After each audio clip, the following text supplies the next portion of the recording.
Hi friends, मी सुषमा सगण्याने माझ्या चॅनलवरती तुमच्या सगळ्यांचं स्वागत आहे। तर खूप दिवसानंतर आज ब्लॉग बनवत आहे। त्याला एवढे दिवस ब्लॉग न येण्यामागचं कारण तुम्हाला सांगते बघा।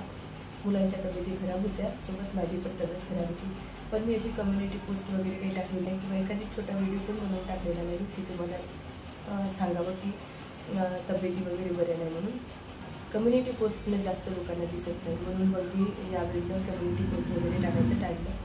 आणि मग मुलांच्या तब्येती आधी खराब झाल्या। अद्विकची तब्येत सगळ्यात पहिले खराब झाली, त्याला मस्त सर्दी झाली होती खूप, आणि ती सर्दी अशी झाली होती की त्याची सर्दी नाकातून कानातून बाहेर येत होती। त्याला खूप सर्दी झाली होती आणि त्याच्यानंतर मग त्यातच शिवांश खूप आजारी पडला, त्याला खूप ताप, त्याचे 4 दिवस तापामध्ये गेले, त्याला सर्दी खोकला खूप झाला। ते दोघे आजारी होते, त्याच्यात मी पण आजारी पडले, मला पण ताप आणि सर्दी झाली, खूप झाली आणि माझा आताही आवाज बसलेला आहे। तर तेच कारण आहे, त्याला इतकी सर्दी झाली होती ना हे विचारू नका।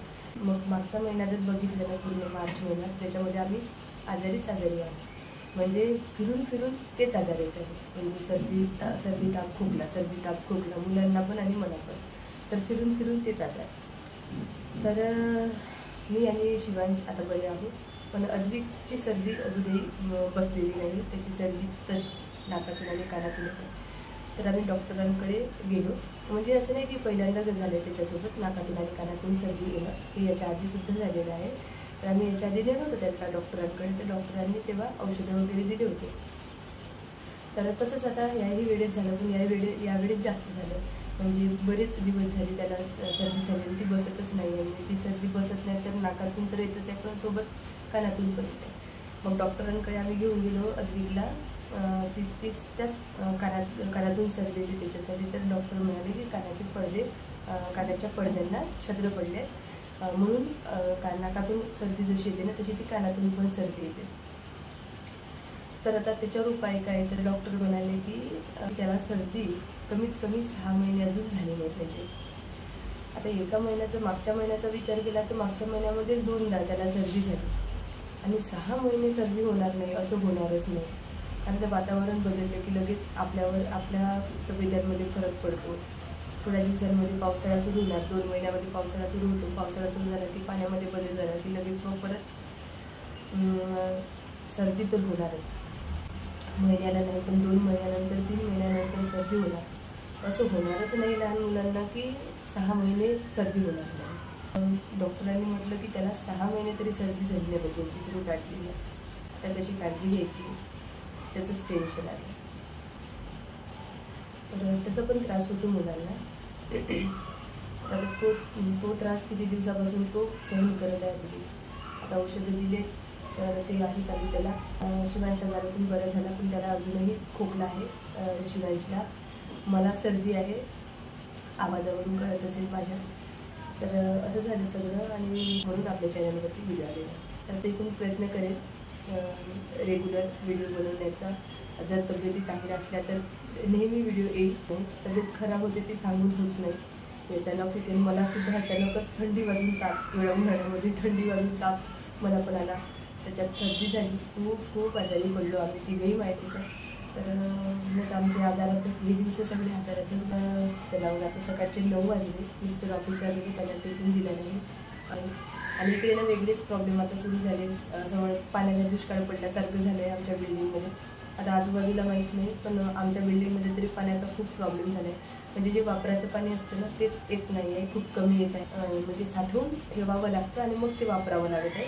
नळांना पाणीच नाही आहे, जिथे 24 तास आम्हाला पाणी वापरायला असायचं आता तिथे 24 तासच्या ऐवजी 2 ताससुद्धा पाणी व्यवस्थित येत नाही, आणि जसं थोडं आलं तसं ते साठवावं लागतं, आणि मग ते साठवून मग त्याचा वापर करावा लागतो। तर बाथरूममध्ये बकेटा भरून आणि ड्रम भरून ठेवलेला आहे, त्याच्यामुळे तिकडे वापरायला तिथे पाणी आहे, आणि इथे मी किचनमध्ये तर वापरायला पाणी पाहिजे आपल्याला, भांडी वगैरे घासायला लागतात, हात वगैरे धुवायला लागतात, म्हणून तिथे 2 डबे मी ते भरून ठेवलेले आहेत।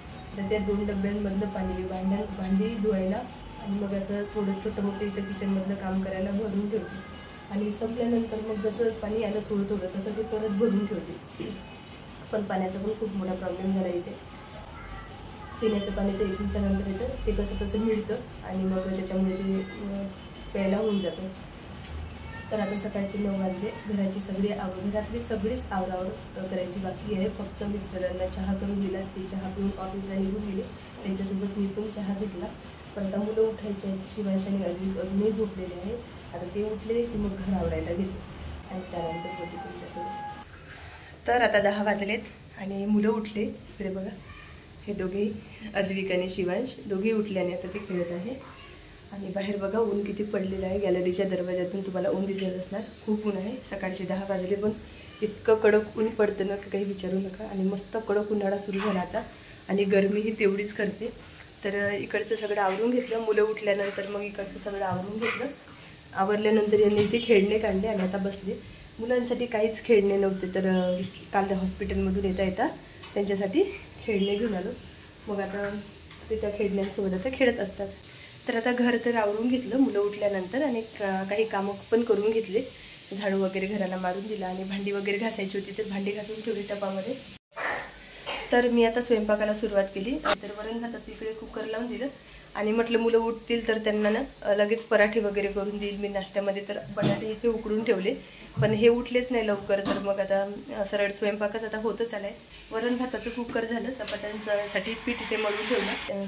तर आता फक्त भाजीची तयारी करायची बाकी आहे. तर मी आता भाजीमध्ये करणार आहे भेंडीची भाजी. तर भेंडीला धुवून ठेवली. आता फक्त ही कट करून घ्यायची आणि मग भाजी फोडून घ्यायची. भेंडीला थोडीशी ओलसर आहे, तर ही आता फुकू देते थोडा वेळ परत. तर इथेच ठेवून देते आणि चपात्या करून घेते पहिले आणि त्यानंतर मग भाजी करते. तर चपात्या वगैरे करून झाल्या. इथे चपात्या ठेवल्या आणि चपात्या थंड व्हायच्या, गरम आहे त्याच्यामुळे हॉटपॉटमध्ये नाही ठेवल्या. आणि मुलांनी माझ्या टोपलीनं तोडून टाकली, त्याच्यामुळे मला चपात्या ठेवायला परत प्रॉब्लेम झाला. तर असं मग ग्लासवरती वगैरे ठेवते. भेंडी धुवून ठेवली होती भाजीसाठी, तर ती आता ना कट करून घेते. काही भेंडीने याच्यात जठर आहे. शिवांश म्हणाला, मम्मी शेंगदाण्याचं कूट टाकलेली भाजी नको करू, साधी कर. तर त्याच्या आवडीची आता साधी भाजी करते. काय झालं दादा, काय झालं, काय केलं दादाने, काय शिवांश काय केलंस तू?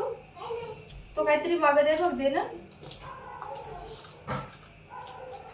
चला तर आता भेंडी कट करून घेते. भरल्या भेंडीसाठी भरली अशी उभी आपण कट करतो ना, पण भरली भेंडी करणार नाही ना, शेंगदाण्याचं कूट टाकलेली, त्याच्यामुळे मग कांदा मिरची वगैरे टाकून फोडणी देते. तर मग अशी आडव्यात कट करते बारीक. चला तर मग आता पटकन भेंडी कट करून घेते. भाजीची सगळी तयारी करते. भाजी करताना बोलते.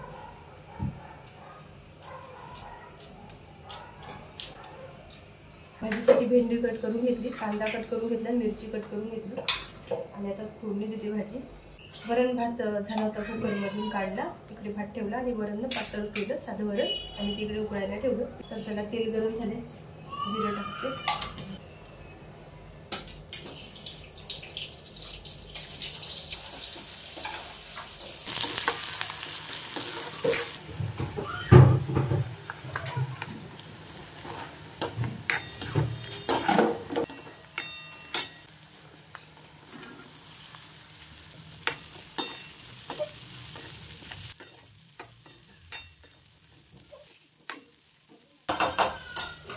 चला तर आता भेंडीची भाजी ना फोडणी देऊन झाली आणि आता याला शिजायला ठेवून देते. खायचे हा देते.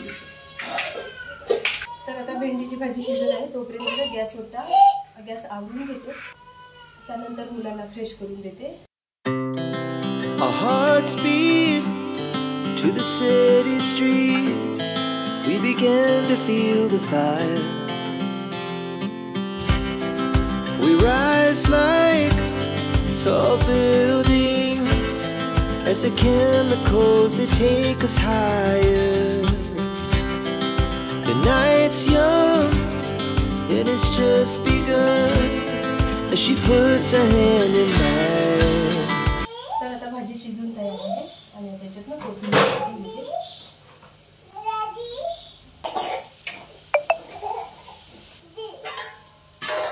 तर आता भाजी वगैरे शिजून झाली आणि भाजी शिजेपर्यंत मी गॅस वगैरे आवरून घेतला आणि स्वयंपाकानंतरची भांडी जी होती ती ना मी आवरून ठेवली. तर स्वयंपाकानंतरची आणि जेवणाची मिळून अशी सगळी भांडी घासायची आहे, म्हणून ती आता भांडी स्वयंपाकानंतरची ठेवून दिली आणि जेवण झाल्यानंतर मग सगळी एकत्र भांडी घासणार आहे. चला तर आता भाजी शिजून तयार आहे. आधी गडबड करते जेवण करायला, तर आता त्यांना फ्रेश करते आणि त्यानंतर मग बाकीचे काम आवरायला चला. त्या शिवांश आणि अद्विकला फ्रेश करून दिले. तिकडे बघा दोघेही जेवण करायला बसले. तिकडे अद्विक बसलाय जेवण करायला, इकडे शिवांश बसले. कशी झाली भाजी शिवांश? छान झाली. जी त्याची तब्येत खराब झाली ना तेव्हापासून त्याचं जेवणही कमी झालं आणि त्याला स्कूलची सारखी आठवण येते. मम्मी म्हणतो माझी स्कूल कधी सुरू होणार. इतका स्कूलचा वेडा आहे ना स्कूलमध्ये जाण्यासाठी. कधी त्याला कंटाळा आला नाही, कधी त्याला अभ्यासाचा कंटाळा आला नाही, कधी त्याला स्कूलमध्ये जाण्याचा कंटाळा आला नाही.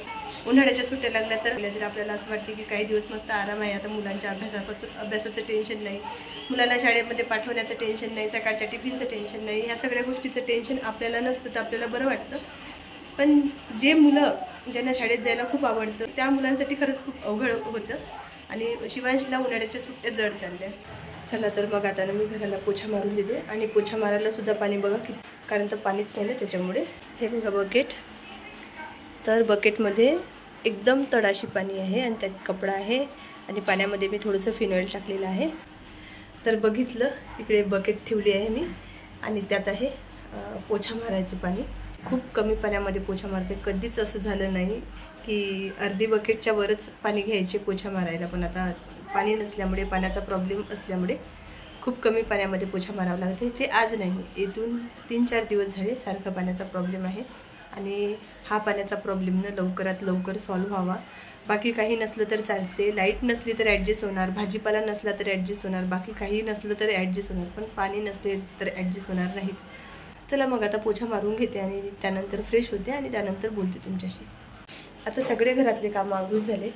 स्वयंपाकानंतर भांडी मी ठेवली होती बेसिंगमध्ये घासायची. तर जेवण झाल्यानंतर सगळी भांडी घासून टपामध्ये ठेवून दिली. पूर्ण गॅलरीभर कपडे आहे आणि एवढे कपडे ना मी आज हाताने धुतले इतक्या महिन्यानंतर, कारण तर सवयच नाही आता. आणि त्याच्यात तब्येत खराब, तर 3 दिवसाचे कपडे म्हणजे 2 दिवसाच्या आधी कपडे धुतले होते. तेव्हा काय झालं, वॉशिंग मशीनने पहिल्यांदा जेवढं पाणी लागते धुवायला तेवढे घेतलं आणि मग त्यात धुवून ते पाणी सोडून दिलं आणि परत तिला पाणी घ्यायचं होतं तेव्हा पाणीच संपलं आणि तेव्हापासून पाणी संपलं तर पाणीच नाही मग वॉशिंग मशीनमध्ये कपडे धुवायला. विचारू नका. मग 2 दिवसाचे कपडे कोरडेच वॉशिंग मशीनमध्येच टाकून ठेवले होते आणि मग ते पाणी नसल्यामुळे धुतले गेले नाही. मग आज 3रा दिवस, मग 3 दिवसाचे मिळून कपडे धुतले. पूर्ण गॅलरीमध्ये एकावर एक कपडे टाकलेले आहेत. आता ते सुकतील. तर सगळे कामं आवरून झाले आणि आता इथे मुलं खेळत आहेत दोघेही. हे बघा अद्विकचं काय चाललं आहे, घरातून खेळणे घेऊन चालला आहे तो आणि त्याच्या मागे टाकून देत आहे. तशाच्या दरवाजेच्या मागे टाकत आहे तो. ते बघा दरवाजेच्या मागे टाकत आहे. आणि शिवांश इकडे शिवांश इथे बघ. स्कूलची आठवण येते.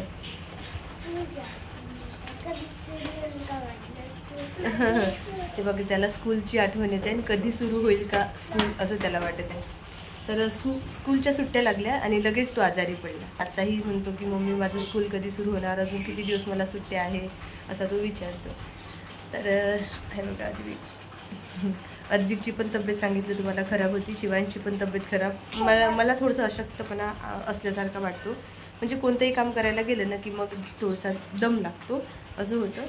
तर चला अजून होईल हे सगळं ठीक लवकरच आणि आता भेटत राहू आपण ब्लॉगमध्ये. तर तुम्हाला हा व्हिडिओ आवडला असेल तर लाईक करा, शेअर करा आणि चॅनलला सबस्क्राईब केलं नसेल तर चॅनलला सबस्क्राईब करून द्या. भेटू आपण नवीन व्हिडिओमध्ये. तोपर्यंत बाय.